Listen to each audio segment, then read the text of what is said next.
Hello and welcome again to this edition of Fi TV. I'm your host, Brad Swanson. We are coming to you from across the street from the Florida Capitol during the 2022 Florida legislative session. We are joined once again by our friend, Senator Farmer. Senator, welcome to the program. Great to be here, Brad. Thanks for having me. Thanks for coming on. Absolutely. Right. So we've got a couple big issues. You're working on legalizing marijuana. Recreational, is that what we're going for? Adult use of marijuana. It's time we did it here in Florida. A growing number of states have done it around the country. We know now, science tells us that marijuana is far safer than so many other drugs, far safer than alcohol. If you know the history of marijuana, it was only declared illegal because DuPont invented nylon, and the number one hemp, barrier right? to that was hemp. So that's why it got declared illegal in the first place. When you add up all the problems it has and the criminal issues it creates for otherwise, good people. Sure.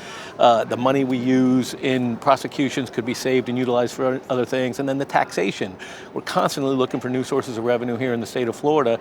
And so when you add all those things up, I think it makes total sense that we go with recreational use marijuana and follow the growing trend around the country. So you just pick the small issues to go after, right? Yeah, little policy changes, It's a glitch bill. It's a tweak. It's a tweak to existing law. Well, I have to imagine that you've got medical advocates that work with veterans and PTSD and all that sort of stuff, and then you've got the cost access when it's a medical issue versus when it's a recreational issue. So I assume you'll have your advocates as wind at your back. Absolutely, and and the other thing is we've got this opioid problem, this opioid addiction problem that we've been struggling with for years and years.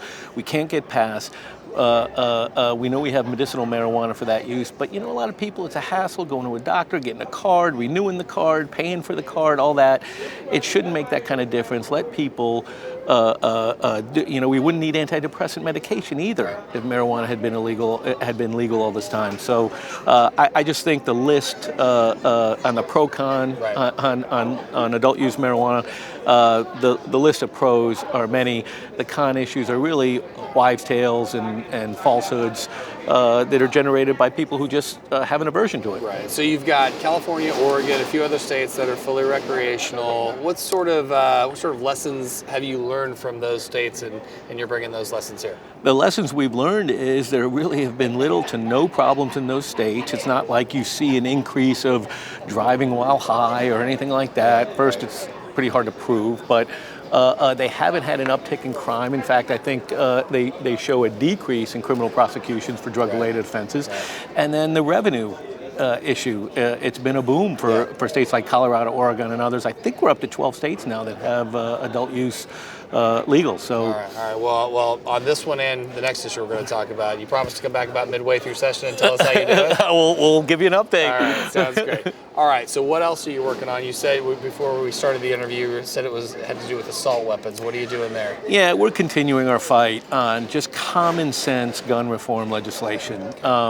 Assault weapons ban. We have seen every mass killing in this country, and we have a gun addiction in the United States of America. The number of gun deaths here outdoes the number of gun deaths around the world combined.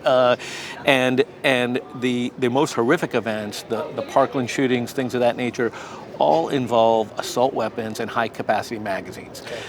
These are weapons of mass destruction. The manufacturers themselves in their specs talk about that these weapons are created for one reason and one reason only, to enable you to kill more people more quickly than a regular pistol or machine gun.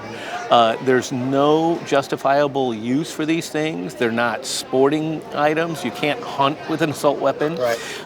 If people like Nicholas Cruz or others who have committed these mass shootings just had to reload more often, that's where this high-capacity magazine issue comes in.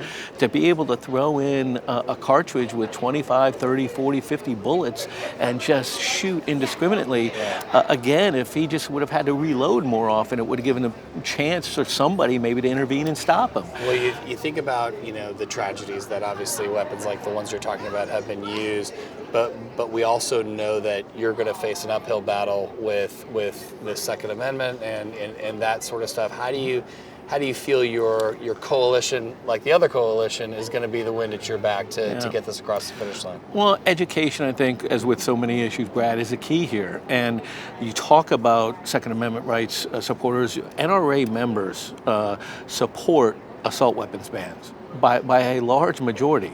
The other issue we have going forward on gun regulation is background checks. We call it loosely, people refer to the gun show loophole. The loophole is much broader. Unless you're purchasing a firearm from a licensed firearm dealer, you will not have to undergo a background check.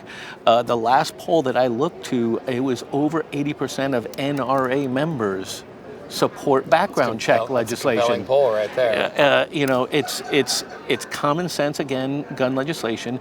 We're not taking away anybody's Second Amendment rights, but we are recognizing that some people have underlying mental health issues that make them unfit or unsafe to carry firearms. So let me ask you one question on this law enforcement, right? You've got, how are they supporting you on this, and do you have any headwinds from that community or not? Because that's typically where communities look to. And when I talk to law enforcement officials privately, they support these concepts very much so. They would make their jobs more efficient and easier. Another issue I have is gun registration.